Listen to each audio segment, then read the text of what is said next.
Welcome to Life-Changing Challengers, the podcast where passion meets purpose. I'm Brad Minus, your host, guiding you through stories of transformation and triumph, from endurance feats to overcoming adversity. Our guests defy the limits and inspire action. Ready to ignite your desire and incinerate your barriers? Join us. Your journey to the extraordinary begins now.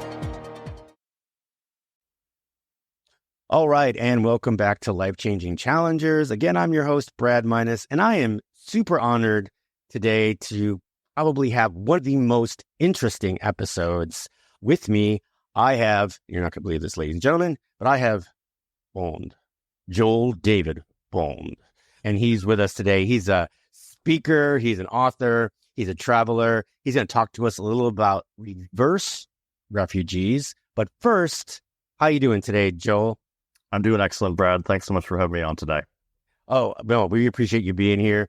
And Joel's in Kansas City right now, but he spends a lot of his time overseas. He's a true explorer, and I'm really excited about it. Can you tell us a little bit about your background, your childhood, the complement of your family, and the environment you had growing up? Yeah. So my whole mission in life really is to help people connect across cross-cultural boundaries, help you navigate those sorts of, cultural terrain. Growing up, I remember playing make-believe with your friends out in the schoolyard, police, fireman, nurse, doctor, whatever it is. I always played explorer. I wanted to be Indiana Jones growing up. My best friend, she lived sort of catty corner behind our house. And we lived in this developing neighborhood, and there were these big boulders at the end of the road that backed up to this big park, and there's a ravine there. And it was all sort of under development. And I remember growing up and just thinking this was the end of the world right here. It's the end of our neighborhood being developed. And I always wanted to go and explore. And let's go play. We called them the dinosaur rocks. Let's go play on the dinosaur rocks. Let's go jump into the ravine. Let's do all, and I just have such fond memories of always wanting to see what was around the next corner. And I think that's just sort of innate, built within me. I'm going to call it genetic. I'll blame my mother for that. I just have these strong memories of always growing up and playing, make-believe, explorer, Indiana Jones. Let's, fly off to the moon and be an astronaut, or, go and find some lost civilization someplace. And so that really, I think, has just been my clarion call my entire life, has just been to see what's around the next corner. And it's stuck with me ever since I was a kid. What did your mother do for a living? So my mother was a stay-at-home mom for most of my growing up, and then transitioned into being a librarian for a long time. But both of my parents were keen on letting my brothers and I explore and understand the world beyond our own confines. We didn't have a lot of money to travel growing up. We never really went anywhere that I can recall, other than a few camping trips here in the Midwest. They always wanted to bring the world to our doorstep. We'd go on mom's field trips to the art museum or the local cultural festival, or she made connections just through local churches or organizations with refugees growing up. At the time, I didn't know they were refugees. They were just these really cool people that showed up at our house who were from Kenya or El Salvador or wherever. And she just wanted to make sure that we knew that the rest of the world was out there. And so by the time I got to college and was able to sort of travel more extensively on my own, the stage was set. Now I was spoiled for life. Mom's field trips had ruined me. Wow. So my undergraduate was here in the U.S., just outside of Chicago, but I finished my master's just a few years ago out of the University of Nottingham in the UK. So nice. Okay, yeah. So I'm from Chicago, so you need to tell me, where did you go to school? I went to Wheaton College, just outside of Chicago. Yeah, I grew up in Bartlett. Oh, nice. Right down the street. See? It's a small world. Right. You went to Nottingham for business school. I went to DC. I went to business school. You got your master's in international? Very sweet. Yeah. All right. So MSCD, right? Yeah. So I started with the PGCE, which is a postgraduate certificate in education, and then did just master's in education, curriculum design, basically. What did you find in the difference between the education system in Chicago, here in the States, versus Nottingham? It's a little bit hard to compare because it's apples for oranges in this regard, because my undergrad versus my master's, having worked alongside British education for a long time, both in high school and primary school levels all the way up through master's degree, it is much more regimented over there in terms of you kind of get channeled into a particular track, and so that you're much more focused. And a lot of the onus, I feel, lies more on the student rather than the teacher. as a student, the responsibility to learn is on you. And I feel here in the US, we tend to spoon feed our students a bit more than what happens over there in the UK. Well, that's super interesting. I happen to follow a couple people. The biggest thing with Turning Point USA right now is they're like, hey, college is a scam. Mm-hmm. You can learn more just by reading books and getting out into the world and doing all this stuff. Exactly what you're saying is you're getting all this stuff for all this money. And what you're basically stating sounds excellent to me as far as being, maybe the rest of the world's got a better idea on how to actually get an education versus basically Disneyland. Yeah. I mean, British education, the education system in the UK is actually one of their biggest exports in terms of like commodity, in quotes. And so bring, foreign students coming into the UK, as well as, programs like Pearson, Cambridge International, et cetera, export their curriculum and their system around the world to all these international schools, which is actually how I got into teaching, was through Cambridge International and British International schooling. So, yeah, I mean, I found in general, the system over there is very systematic. The Brits in general, having naturalized as a British citizen myself, like I understand, from the inside, it's very much of an organizational system where like their structures, like the routines, which appeals to my nature. I think the responsibility for education, for learning, really does lie a lot more on the student over there. There's this sort of sense that students need to do their own research in order to come to their own conclusions. Was it St. John's? It's over on the East Coast and one of these colleges basically is every year you're given 100 books. Oh, wow. And I mean, that's just the curriculum. Yeah. You're all 4 years, so freshman, sophomore, junior, senior, you're given 100 books. And at the end of the year, you're given a written test, and then you have to you've got to defend it. Yeah. And you have to go up for orals. And the professors will give you questions, theoretical, not did you read the book? Yeah. The theoretical side is what you learned. Yeah. And I always thought that was fascinating. Yeah. And I can go up on tangent. You and I can talk about education forever. So let's move on. So you graduate from Nottingham, and then what happens?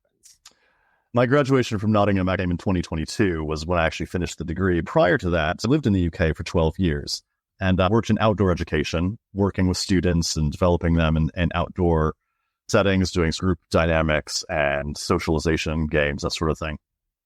And left that after about 7 years and ended up finding a position in traditional education in British schooling, but at a British international school in Iraq.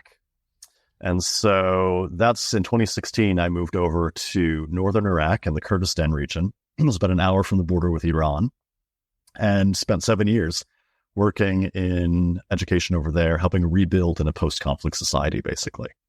And that was a phenomenal experience that lasted all the way up until this last October. Just absolutely loved living in the Middle East, loved living in Iraq, found that the people were the most incredibly warm, welcoming, hospitable people I'd ever met in the world. And phenomenal time there. I was called back to the military in 2003 for an advance party to Iraq and Afghanistan. So over here at Central Command in Florida. So yeah, the people are pretty amazing if they're, not extremist. Yeah. What I found when I first moved over there, I mean, ISIS was still active in 2016. They were on their way out, but they were still active in parts of the country. And I remember taking this position almost on a lark. Like I hadn't really thought about what was happening in that part of the world. I was just like, it's just like a good job.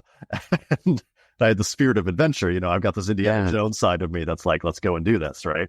But I also had this, sort of fear and trembling in me as well. That was like, oh my goodness, like, where am I going? What am I getting myself into? And I had to kind of step back for a moment and tell myself that, what's happening on the news is only a fraction of reality. It's real. The news is real. That stuff happens, but it's 1% of, out of the 100% of things that are happening on a daily level.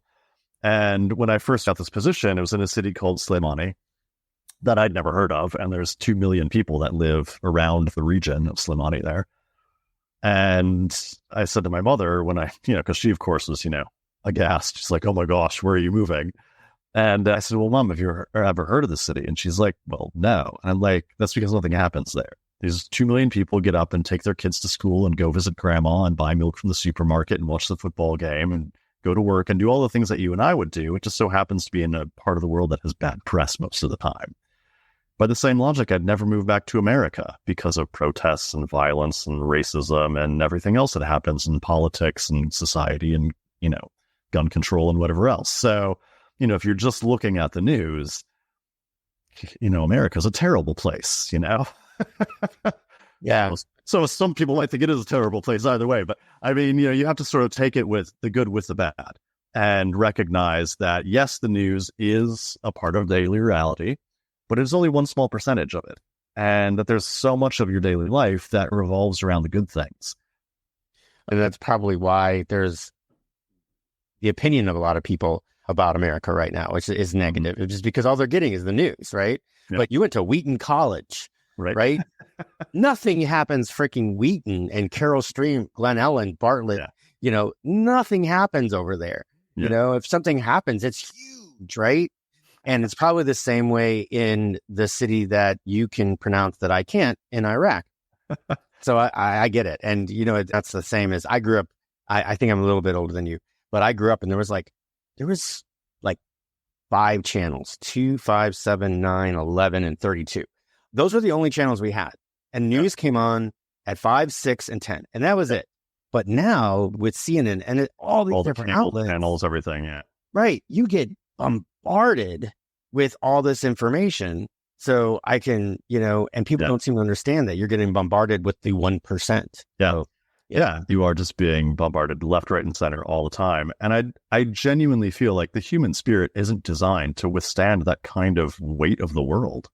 We're designed to live in smaller communities. Socially, anthropologically speaking, we're designed to live in smaller groups of 150 people plus. That's like your network, right? And here we are bearing the weight of 8 billion people on the nightly news every night. We're not evolutionarily designed to do that. A part of me, yes, it's good to keep up with what's happening in the world, but you don't have that empathic energy to expend for everybody. That bandwidth just doesn't exist. And so it's learning to balance that bandwidth within the community where you can serve, where you can actually make a difference, also recognizing that your communities do have impact on other communities around the world you have no impact on that you can directly influence. And so for me, it's balancing, what do you know and what can you bring into your world, but also how can you focus your energy and your empathy and your resource to actually make a difference in your immediate community. Stay with us. We'll be right back.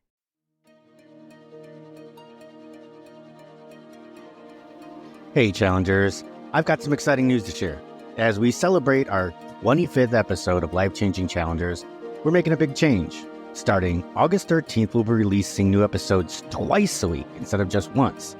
You can now catch inspiring stories and transformative journeys every Tuesday and Friday. So mark your calendars and get ready for more amazing content coming your way. Thanks for all your support, and let's keep challenging life together.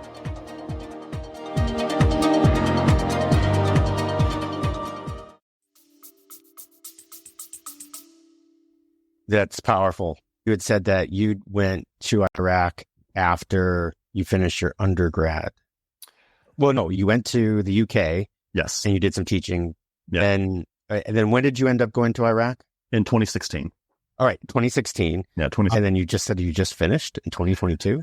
Yeah, so just last October in 2023, I was asked to evacuate from Iraq by the United States State Department. That ended my life there very quickly. I had 24 hours to leave and had basically 7 years of my life that got packed up and shipped out right away. Okay, so that was the deals of October 7th to 2023. Yeah, actually. And it got you out of there. But you had a break. There was a break. That break is that year of the world that we shall not name, 2020, where I decided I was going to take a spring break vacation, actually. I was just going to be gone for a week. So March of 2020, I'm in Iraq and I'm midway through my master's degree, finishing up my paper there and sort of doing distance learning on that point, and doing Skype calls with my supervisor up in the UK, and decided it was time to sort of just downshift a little bit. For all of the great things that I can say about Iraq and how much I loved living there, it is an intense place to live. And so I said, let's go someplace kind of a little bit off grid, downshift for a week, and like just regather before I come back and finish off this degree and finish off the academic year and, see where we go from there. So I flew off to this lesser touristed Greek island, just off the coast of Turkey, actually. And the day I arrived, I went with just my carry-on bag, thinking I'd be there for a week, right? In a villa by the seaside. It was this little resort with very limited internet access. And I'm like, this sounds great. Perfect retreat, just like downshift, kind of go off grid a little bit, do some outdoor sports and activities, mountain climbing, sea kayaking, whatever. And the day I arrived on the island, the World Health Organization used the words global pandemic, and the dominoes fell immediately. Borders were shut. And what was going to be a 1-week vacation on this Greek island dragged on into 5 months. Wow. Of course, at the time, nobody knew it was going to be that long. It was just another 2 weeks. We're going to quarantine another 2 weeks, and it just dragged on. I, of course, don't speak Greek. I'd never been to this Greek island before, didn't know anybody. I'd just gone by myself, totally, isolated on this little mini retreat, somewhat off grid, and ended up just alone. And I was the only guest in this villa for 4 out of the 5 months that I was there. And the owner, may he rest in peace, is a great man. He was so friendly. Was just like, I can't charge you full price. Act of God. Like, just pay me monthly rent. Here's the keys to the laundry room. Take care of yourself. Just don't give me COVID. I was like, okay. So I basically was kind of left to my own devices and would walk to and from town every day. It was about a 5-mile walk one way to the town, to the one little tiny corner mini market, where I would load up my backpack with bread and peanut butter and walk 5 miles back every day. I lost a lot of weight. Spent a lot of time just kind of video journaling and sitting by the sea and doing a lot of reading, a lot of introspective time, really. And it was about 2 months into the entire experience as local restrictions started to lift. International borders were still closed, but locally on the Greek islands, things were starting to lift. And so I was able to go across the island. And I was sort of discovered that there's a refugee camp on the far side of the island that was filled with all these refugees from Iraq and Syria, Afghanistan, Iran, all these places.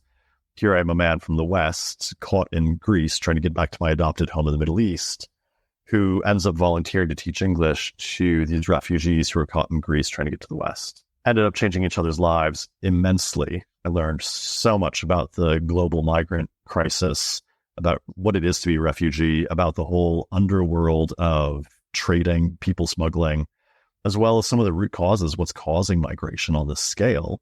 And then, of course, was able to give a voice, a literal voice in English to a lot of these refugees who are seeking asylum onward in Europe. So it really was a phenomenal experience I wish to never repeat. So with all that time in Iraq, I know you were teaching English, but did you also learn some Arabic, or there's so many dialects. I can't remember what they were speaking over there. It wasn't Farsi. So the area where I lived, the main dialect of Kurdish was Surani. Yeah, Surani okay. Kurdish, yeah. So I did pick up, I tell people I know enough to get into trouble, just not out of it. And so I managed to be conversational on a basic level. Most of my daily workings were in English. My students, everything was taught in English. The school was operated in English. So I really had limited scope to learn and to practice, but I made some headway, and I'm really, pleased with what I was able to accomplish on that. Were you able to communicate enough there? Were they speaking Sorani too, or did they all have different dialects? They had mostly different dialects. So I remember I had 2 students, and this vignette actually appears in my book, but it was one of the most shocking sort of moments of my whole experience. I had 2 students who were from Syria, and they spoke Kurmanji, the alternate dialect, really. There's kind of 2 main dialects of Kurdish, and Kurmanji is the more widely spoken one. And there's enough similarities that I was able to make connections, in basic vocabulary. But I remember, these 2 young boys are living in this refugee camp. They were teenagers, not even 20. And the conditions in this camp on the island were so terrible that one night they were brought back by the Coast Guard because they had been caught trying to swim back to Turkey. So they'd paid thousands of dollars to be smuggled across the Aegean Sea into Greece, ended up in this refugee camp, and the conditions were such that they thought, well, it's better if we just go. anywhere but here. And I think the implication was, we could swim back to Turkey. It was about a mile at its narrowest point to Turkey, which is a mile through open water, deep water. It's not particularly an easy swim to be greeted by mountains on the other side in the wilderness of Turkey. But I think the implication really was it'd be better to sleep at the bottom of the sea than it would be to stay in the refugee camp. Oh, wow. Thankfully, both those boys are alive and well, and they have gained asylum and have been relocated into Europe now. They're prospering. I'm connected with them on social media, and so I see them now and again doing really well. But some of the stories of those students and their lives and how they got to where they were and what they were escaping from just ripped my heart to shreds.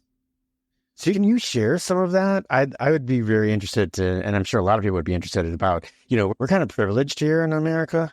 So, I don't think anybody really understands what you were talking about as far as the underground and the migrant issues that are going on. And especially when you say that this camp was dire, I don't know if we can actually picture that. So if you could bring a picture to that, I think it would help a lot. So I guess maybe the best way to describe it would be to kind of walk you through what a lot of these refugees went through. Because I interviewed quite a few of them for my book, and I just also overheard their stories on a day-to-day level. But, you have a lot of these places where politically the systems are just crumbling, and there's no real hope for a lot of, particularly the younger generation. So I'm going to focus on Iraq in particular. There's a really large youth boom. So the younger generation, sort of 30 and below, are just this massive growing population there.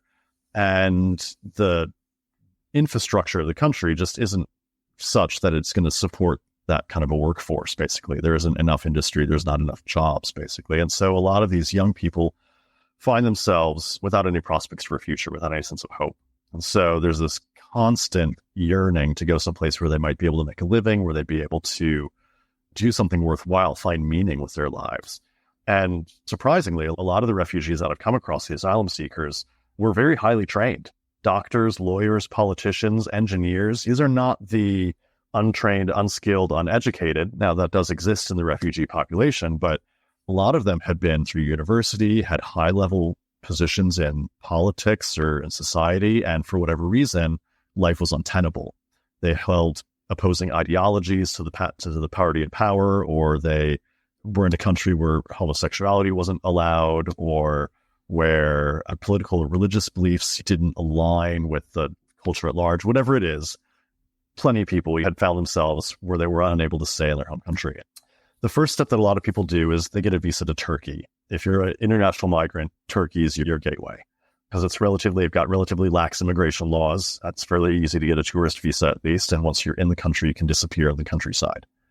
A lot of them will find themselves with a tourist visa into Turkey and then disappear in the megapolis of Istanbul. There's actually boarding houses all throughout the city where these migrants and these refugees, asylum seekers who are wanting to go onward to Europe, will stay in these makeshift hostels for months on end, waiting for the right opportunity, the right smuggler, the right price to get out and into Europe. And so, you find these houses where they have 30, 40, 50 people crammed into a 2-bedroom house, just bunk beds everywhere. And you live unable to work, unable to sort of, you maybe cash in hand if you get a job someplace, but for the most part, you're trying to keep secret and out of society, out of the light of society there. And there's certain cafes where you can meet up with smugglers, and the smugglers will broker a deal with boat drivers and times and places and beaches and locations, or truck drivers and places where you can hop on and be smuggled across. And they'll charge upwards of $8,000 per person. And we're talking USD, equivalent to USD? The equivalent $8,000? What happens then is once you've paid your money, you deposit half of the funds, usually at a Western Union or some money teller of that variety. And anybody who's transferred money internationally through one of those services, you're given a long string of numbers, an alphanumeric code, where you take that number and you rip it in half, and you give one half of that code to your smuggler who's brokering this whole deal with you, and you keep the other half. And when you arrive safely on the other end, then you communicate the other half of that number so they can collect their money. So this is the whole guarantee kind of insurance policy that's put out there, is just this alphanumeric string of numbers from the Western Union. So the smuggler will basically give you a time and a date, and they'll often, if they're a quote unquote good smuggler will pick you up in a minibus and drive you down the coast somewhere to a deserted beach on the coast of Turkey, point you to the beach, say walk 1 mile that way, and you'll find our guy with his boat there, and you'll load up in the middle of the night and head out to sea. And the problem is that, they bring in these boats that are, basically designed for, 10 or 12 passengers, and will cram up to 100 people onto these. 100 people, men, women, children, no life vests, out to the middle of the night. And the reality is as well that the drivers of these boats are often the ones who aren't able to raise the funds to pay for their passage. And so they pay for their passage by being the boat driver. Well, if you're from the middle of the desert in Anbar province, Iraq, you've never been in a boat that is going to drive across the open sea. So you're given 5-minute training on here's how the boat works. And then you're in charge of 100 men, women, and children driving across the Aegean Sea towards the Greek islands, praying to God that you don't get, picked up by Coast Guard or pushed back or hit a reef someplace and drown. And I think it was last year or 2 years ago, just to Italy alone, there were 3,000 deaths of migrants on these boats that were crossing. And it was in the order of 150 plus thousand immigrants to Italy alone. Greece, where I was, the island that I was stuck on, I was working with a refugee hotspot that was designed, the reception center was designed to hold 600 people. There were 6,000 people living in this camp. And to put this into perspective, so you had said that back to Turkey from where your island was, it was like a mile. Yeah. So basically, you've got people that are paying $8,000 to get down to the beach onto a dinghy 1 mile. Yeah. Just 1,600 meters. Yep. To the other side. Now the problem is $8,000 for a 1 mile boat ride. Now, the problem is they have to do it in the middle of the night. It's all secretive. They've got no visas. And because they're all inexperienced, they don't know the waters. They don't know the terrain. They don't know where they're going. That 1 mile boat ride often takes days. One of my students, they left in the middle of the night and they were going to take this, boat ride across to the island. They thought they could make out the lights of the island on the horizon, got turned around, the waves, the currents, whatever it was. They were 8 hours on the water, circling around through these little tiny islands.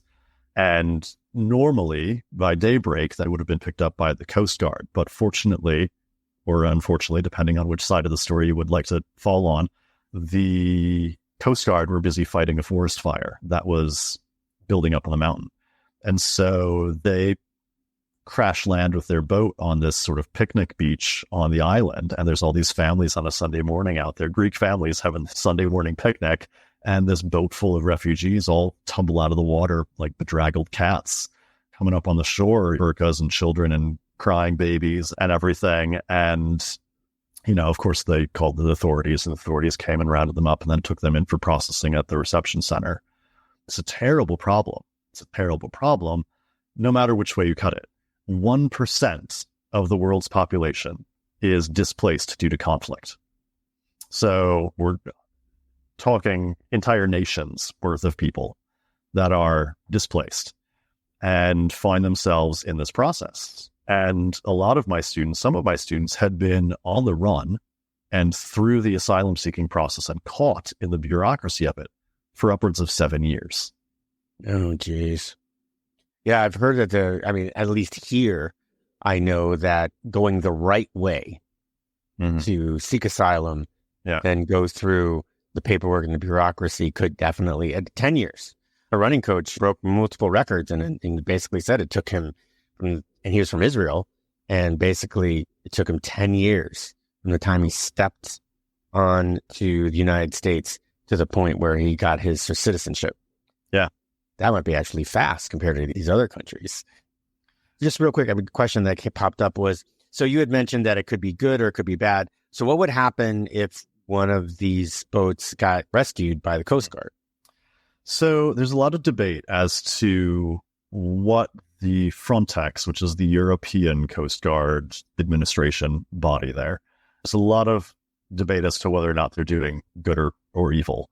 There have been reports, technically, they're supposed to patrol the waters, and if there are boats of refugees and migrants, they're meant to basically provide assistance and guide them in towards that asylum hot point there. There have been reports that a lot of them are being pushed back. And so they're basically being turned around and head back to Turkey. And it's really a catch-22 because on one hand, these people are genuinely looking for a better life. They're coming from situations that their lives are maybe in peril back at home, and they're willing to put their lives in further peril to escape the situation they were living in. And so there's a level of empathy where it's like, well, you'd love to be able to provide these people a decent life, right? The opportunity that you feel that they should have. But at the same time, you also need to be mindful of your own citizenry and your own political systems and structures that are in place and the amount of resources that you have to provide for immigrants. And so there's this kind of, do you push back? Do you bring in? How do you process? And when the floodgates just keep coming, because Turkey, more or less, just basically says, there's the shore, go. They're trying to figure out a way to ease the pressure valve on their own country. One of the policies would be change your visa policy. That might help.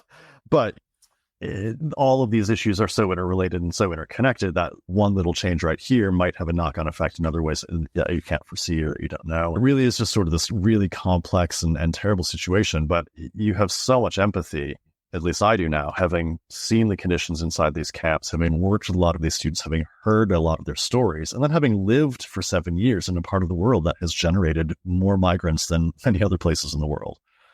And just seeing what I can do to not just help on the resettlement end of things, because I think we need to do that more. The U.S. only takes, I think the statistic is we take 1% of that 1%. Yeah? So if 1% of the world's population is classed as refugees, the U.S. will admit their quota 1% of that. So, we're taking a very small percentage of those refugees into our country. And I think we need to provide services. I think there's a duty of care that we should need to provide to those that do come in, and there's avenues and ways to do that, obviously. But I also think we need to be taking a look at the origin point.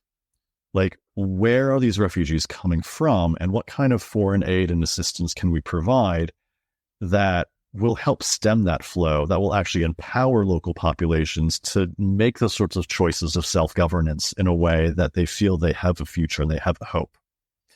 Because right now, what we're doing militarily is we're coming in and we're creating chaos, trying to impose democracy on cultures that don't particularly want it, because we think it's the right way. We're imposing our viewpoint basically on the rest of the world. And while democracy has its pros and its cons, it doesn't necessarily, it's not a fit all for everybody. It's not a one size fits all. And I think what's happening is, we go in with our military, but we're not going in with our soft power as much as we could. And I think it's the former Secretary of State, Anthony Blinken, I think, under Trump. He said something along the lines of, if you are not going to fully fund the State Department, then I'm going to need more ammunition. The implication being, if you're not willing to invest in foreign aid and foreign development, then we need to beef up national security. And if we could just tip those balance in favor of adding more towards foreign aid and foreign development, we'd have to worry so much less about national security because we're actually doing good rather than building walls. And I like that idea a lot better. I'd rather not displace people and having them have to migrate away from regimes that are not necessarily for their citizens. I would rather, that sounds to me like a much better investment for us than for us to open up our floodgates and, end up taking care of migrants more than we take care of our own citizens. Yeah. I think there's got to be a time when we have to take care of our own. Mm-hmm. I think you're right. I think it'd be cheaper. Yeah. I mean, it's a slow burn investment. Like the immediate investment is more guns, more walls, more whatever. Like that gives you an immediate picture result, right? Like you can build a wall, you can build more guns, and you're like, okay, problem solved, quote unquote. All you're doing is you're creating more resentment. You're creating more difficulty. You're not solving the problem. You're just curing the symptom. And so the long solution, the long haul, the slow burn option really is to invest more in foreign aid, foreign development, and understanding how these cultures and these other places can develop those systems of self-governance so that there's not this constant outpouring of refugees. Yeah, I agree. If we can, but I see your point. We can do something now militarily where it's more of a long game, like you stated, right? The only thing that we know and what we've grown up on is a is a democratic republic. Yeah. So how do you think that we would be able to help these other governments that are not necessarily a democratic republic? Like, I mean, if you've got a monarchy and that king is good for let's say Saddam Hussein was actually a good person and actually literally wanted good for his people, we wouldn't think twice, right? There's no reason for us to topple a regime that actually works. Yeah. How do you think that we could go about that as far as, us helping out a different type of government that we're not necessarily educated on? I mean, that's the $1 million question, right? And if we had answers to that, then, yeah, you and I both would be millionaires. One thing that I have found that has really inspired me has been through education. And so as part of my master's dissertation while I was in Iraq, is I actually developed a service learning initiative for my senior year students. So here I am at this private international school. I've got the, nieces and nephews of the prime minister basically in my class. These are the wealthy business owners, the politicians. This is the top 1%, right, of the city that are attending my school. And for their senior year capstone project, I required all my students to engage in 12 hours of volunteer service over the course of the year. And they had to read a number of articles written by former philanthropists, Peace Corps volunteers, etc., and then engage in 12 hours of volunteer service over the course of the year, and then write their own journal reflections that sort of mirrored what they were learning and what they were reading. And the final sort of capstone of that was I would take the students into one of the local IDP camps, internally displaced persons, which are basically refugees within their own country. And there was a camp that was just about 45 minutes outside of the town where we lived, and I would take my students there, and we'd take deliveries of clothing and toys and go into the tents with the families and, drink tea with them and have conversations and find out what it's like to live as the other 1%, the marginalized 1%. And so here I am bringing in this potential leadership for the next generation to meet with the marginalized 1% that are hoping they can find anything of value in the future. The hope was, one, that I was able to provide some assistance to the refugees in the camp through the donations that we brought, but more so that I would be able to influence these young people who were going to be the next leaders of the country, the next business owners, the next politicians, that when they find themselves creating a new, business policy or writing a law into existence, that they might have a reflex and think, how might this affect those who are less fortunate than me? And what I found in the long run, after doing the study over the course of 3 to 4 years I ran the program, is that, number one, all of the students remember that experience immensely. It was just an incredible memory for them, very formative. And most of them came out of it either doing more volunteer service on their own or desiring to do more, and found themselves in a far more reflective state. Most of them had taken up journaling, had better time management skills, better self-vision of leadership. The things that they reported, that having learned from that experience was really phenomenal. And I think that kind of scenario, that kind of space within education, I think really is a promising way to help rebuild in a post-conflict society in a way that would be more in line with the cultures that you're working in. Because you can bring people together, and people want to connect. We're naturally empathic people. It's a muscle that you have to exercise, but we are naturally empathic. We have this desire to connect with other people. And if you can bring people across those boundary lines, across those socio-ethnic religious lines, to at least see that these people are not that different from me. They still are going to go visit grandma. They're still going to take their kids to school. They're still going to wake up and buy milk from the supermarket, right? Same as in Iraq as they are in Chicago. Once you can recognize that and see those universal fundamentals, now you have a conversation where you can work with and help build systems that work with those people rather than from your imposed ideas on them. See, that right there is probably that is the most powerful thing that I've heard in any one of my episodes so far. It's probably the most specific and a real winner when it comes to what people can actually accomplish, right? You need to start with the people. Yeah. And move our way up into the government where we're trying to work with the government and filter down to the people. And it seems like, a lot of the governments just don't have their citizens as priorities. And that's pretty much what needs to change. So with all of this that you've learned, you have a business yourself. Can you tell us a little bit more about that? Yeah. So I do public speaking, and I'm a writer and a teacher as well.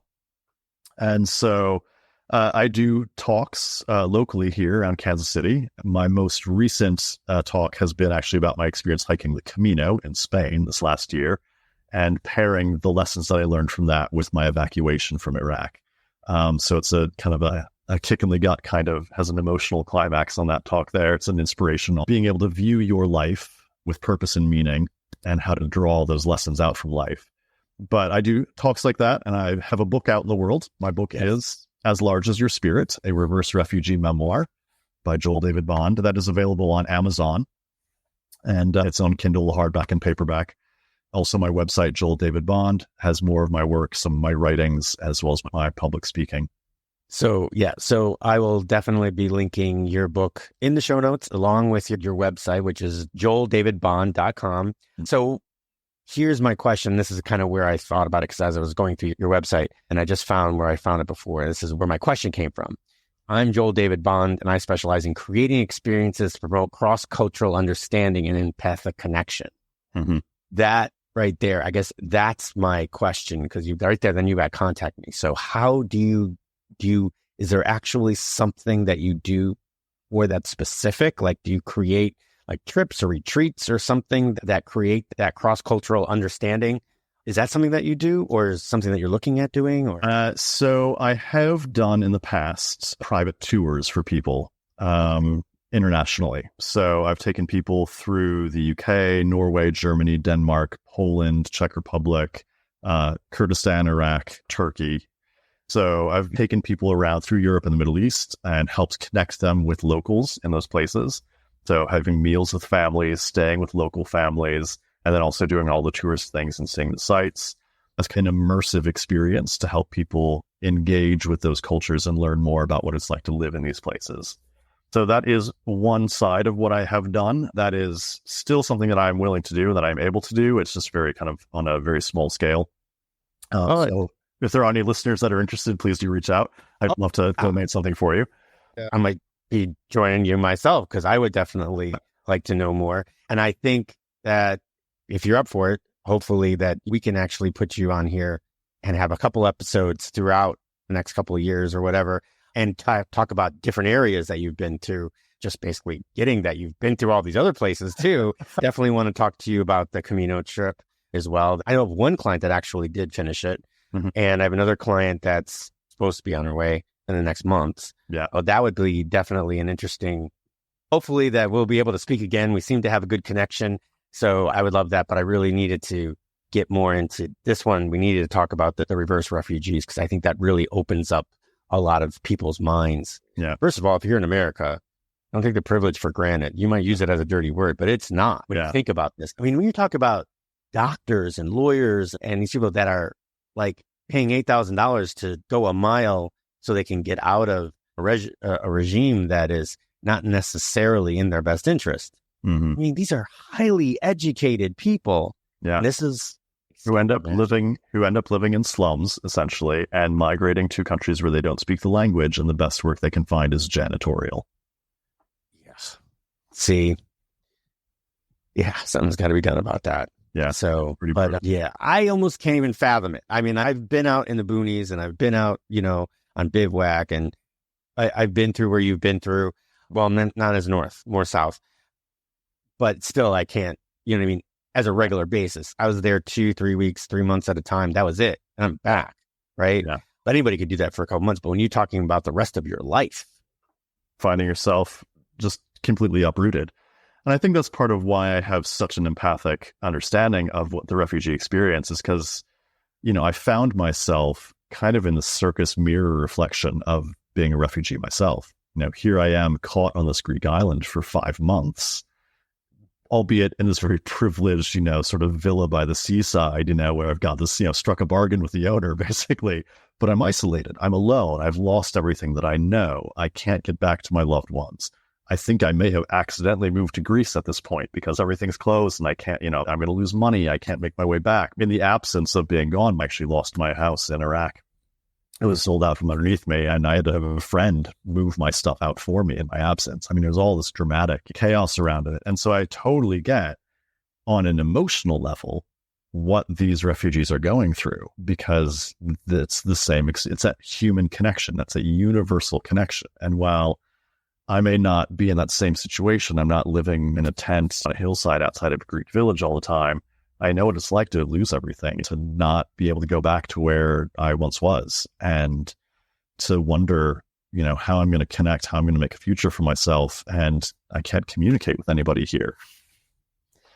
Jeez.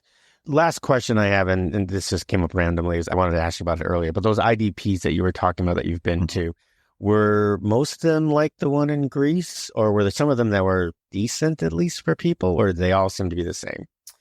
The IDP camp that I would take my students to in Iraq made the refugee camp in Greece. That was the IDP camp in Iraq, it looks like the Hilton by comparison. Okay. Yeah. It's still basic.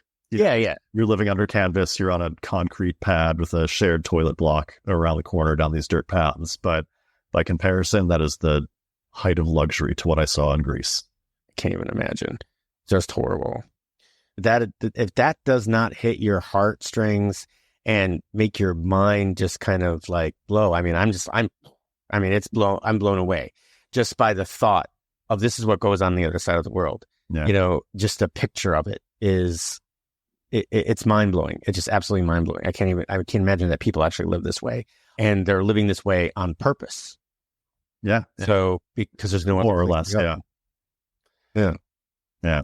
So, well, listen, thank you. Thank you for opening up our minds. Thank you for showing us and giving us a picture of what else is out there, and helping us to learn not to take what we have right now for granted, right? But I want everybody to go into the show notes and find Joel's website, contact him if you want to talk to him. Are you active on any Instagram, Facebook, and LinkedIn? LinkedIn. Okay. And I have all those at Joel David Bond everywhere. Great. And I will go ahead and link those as well. Yes. Thank you. Thank you very much. If you have any words of wisdom that you'd like to exit out with. I think the thing that I've been learning recently is we often hear about these really dramatic things, and we're faced with these life choices, right? You're faced with a choice, and we often approach those choices with the negative. What if it goes wrong? What if it's terrible? What if I lose my life? What if I lose my money? What if I lose my family? And I think in those moments of fear, we often forget to look at the positive what ifs. What if it's amazing? What if you love it?